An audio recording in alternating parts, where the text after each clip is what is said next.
Hello and welcome to the Archie Luxury channel. Today I want to continue viewer emails, and this is a just to show that I do read the negative emails as well as the positive. This here was an email that came in, and it goes, "You make absolutely no sense.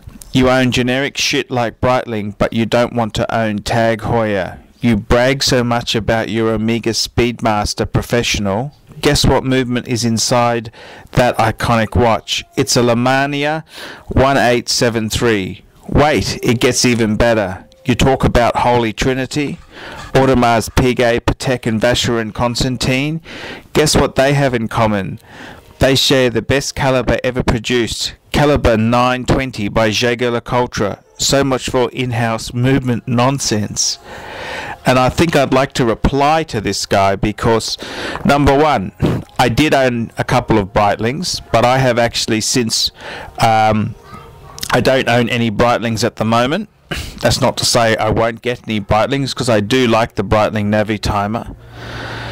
I've also sold my Omega Speedmaster, but yeah, it does have a Lemania based movement, and Lemania is also the movement of choice for Patek Philippe for some of their chronographs. So you know, I'd very proudly spruik the virtues of the Lemania. And let me just say this to you: you've said that, you know, talk about Holy Trinity, AP, PP, and VC. You're saying that they use the Jaeger-LeCoultre based movement. Yes, that is very true. That is very true. However, the level of finish on those movements there is nothing like an ETA based movement, which is tarted up for a mass produced company either in the Richmond group or the Swatch group. And this is the whole thing. It's tastefully done, and I'm allowed to make that aspersion. So you know what you're saying, you do have some knowledge there, and I will give you points for that, but you know, it's how it's done, and please don't ever consider comparing a Vacheron or an AP with a Jaeger-LeCoultre based movement, comparing it to say a Tag Heuer or an Omega with an ETA movement. They are two very different things. So I just wanted to comment on that. But yeah, fair comment. Okay. Next viewer email. Obama's Secret Service Chronograph wristwatch. To Archie Luxury. Hey Archie, what do you think of President Obama's Secret Service Chronograph wristwatch? How about the fact that we can purchase it online for $350? It's a piece of history or a piece of shit? Keep up the awesome channel, Ed. And Ed, I'd just like to say, the Secret Service Chronograph wristwatch, it's about as luxurious as those cheap fucks who work for the Secret Service. That's right, those cheap pricks who went overseas with Obama and they didn't even have the decency to pay for their escorts and call girls.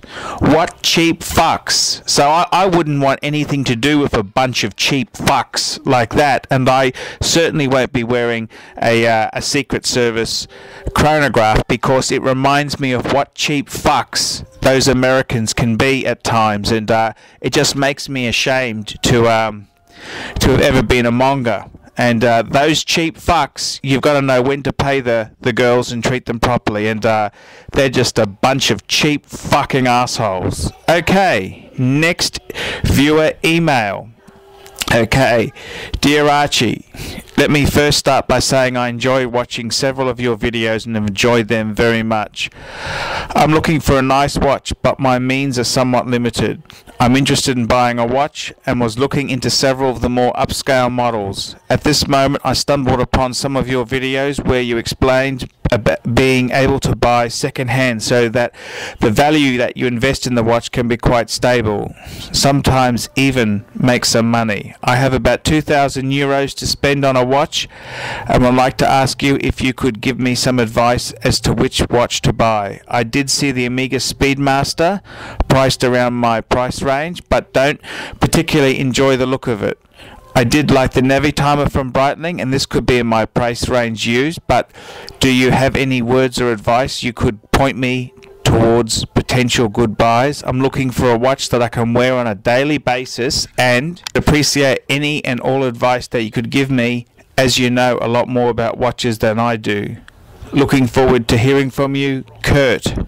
Okay, Kurt. Well, you don't like the Omega Speedmaster Man on the Moon. That's fine. I think it's probably a little bit overdone.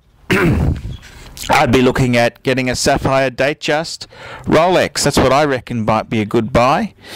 For your price point there, I'd be looking at a maybe even a decent sports Rolex, like a no date sub, or a if you get a an Explorer 2 or Explorer 1, that would be quite a good piece to purchase there. So there's a few choices. Okay, next viewer email. Hi Archie, I've been watching your videos for some time. I enjoy your humour and your knowledge of watches and never miss a single video now.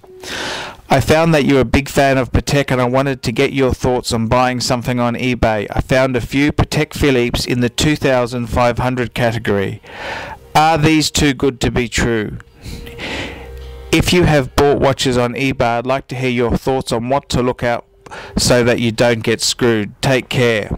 Okay, very good question there. And look, I gotta say this to you. You get what you pay for. Bang per buck, okay? Let's just be realistic here. I've sold watches on eBay, and I've even sold a Patek for around that price range. And you know something? The reason it was priced that point was because it was a quartz. And you really, with Patek Philippe brand, what are you going to get for $2,500?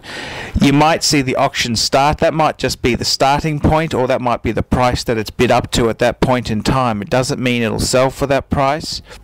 The next thing is what you really want is an automatic or a manual wind piece. That's what you really want. And you're not going to get a decent one for that sort of money. There's a lot of pieces which are recased pocket watches. They're an absolute fucking travesty. That's a piece of shit. Okay, you don't want one of those, and they don't even have genuine Patek movements in them. The other thing is you might see some bargain quartzes around, but I don't think that's really a true Patek. So look, in all honesty there, those 2,500 ones, I don't think they really for a nice model like say a 3919 classic Calatrava, you're going to be spending $7,500-8,000 on eBay to get one. So I don't think there's that many $2,500 ones there, and I'd be very careful. That's all I can say. But you know, there are some $2,500. It gets the odd quartz ones. Okay, so that's my advice on $2,500 Pateks. You're not.